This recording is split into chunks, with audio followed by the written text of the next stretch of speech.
গঠনমূলক শাস্তির ব্যবস্থা করা উচিত, সেটাই হচ্ছে আসলে আমাদের মুখ্য বিষয়। কারণ একজন ধর্ষক সমাজের একটা কীট প্রত্যঙ্গ, মনুষ্যত্ববোধ কাজ করলে সে কখনোই ধর্ষণ করতে পারে না। পশুও মনে হয় যে মানুষের থেকে ভালো, যে মানুষটা শিশুকে ধর্ষণ করতে পারে। একটা শিশুকে কি করে একটা মানুষ ধর্ষণ করে? বুক কাঁপে না মানুষের? আগে যেরকম বুক ফুলিয়ে চলাফেরা করতাম, এখন আসলে ওই জায়গাটা নাই। বাসা থেকে বের হতে আতঙ্ক লাগে। আমরা খুবই অনিরাপত্তায় ভুগছি। অনেকের আসার ইচ্ছে আছে, কারণ যেহেতু এখন রমজান মাস চলছে, সো সবার বাসা থেকে আসাটা হয়তো অনেকের অনেক ধরনের কাজকর্ম বা অনেক ধরনের প্রবলেম থাকে, দ্যাটস ওয়াই হয়তো বা অনেকে আসতে পারেনি।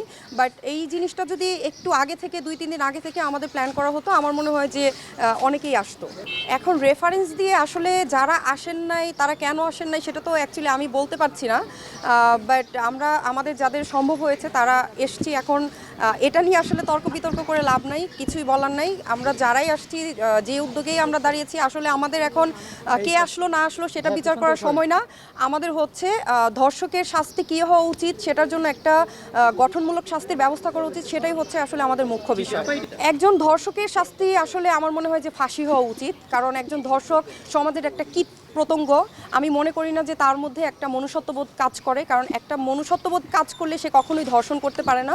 আর শিশু ধর্ষণ, এটা তো আসলে মানে পশুও মনে হয় যে মানুষের থেকে ভালো, যে মানুষটা শিশুকে ধর্ষণ করতে পারে।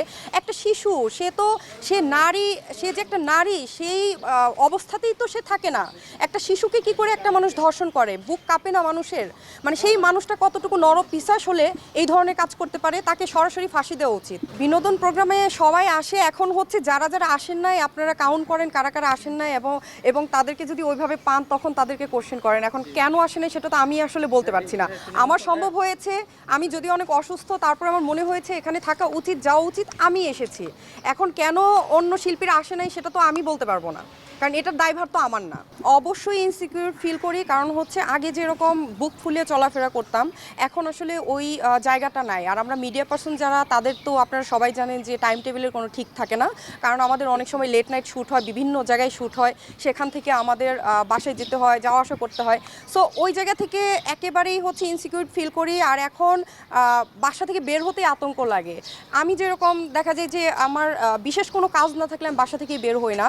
আর এখন রাত 9টা-10টা বাজলে একটা আতঙ্ক তৈরি হয়। ইনফ্যাক্ট দিনের বেলা অনেক অকারেন্স হচ্ছে, ধর্ষণ সেটা তো চলছে, ইনফ্যাক্ট হচ্ছে বিভিন্ন ছিনতাই, মারামারি, ডাকাতি, এগুলো তো অহরহ। আমরা ঘুম থেকে উঠেই দেখি যে প্রত্যেকটা দিন খুনাখুনি, মারামারি, ধর্ষণ এগুলো হচ্ছে। আসলে এই জায়গা থেকে আমরা কবে হচ্ছে নিস্তার পাবো জানি না, কারণ দিনকে দিন এই জিনিসগুলো বেড়েই যাচ্ছে।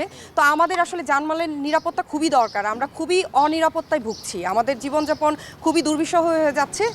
এটা আসলে খুব তাড়াতাড়ি একটা আইনের আওতায় আনা উচিত, সরকারকে একটু দৃষ্টিভঙ্গি এখানে দেওয়া উচিত।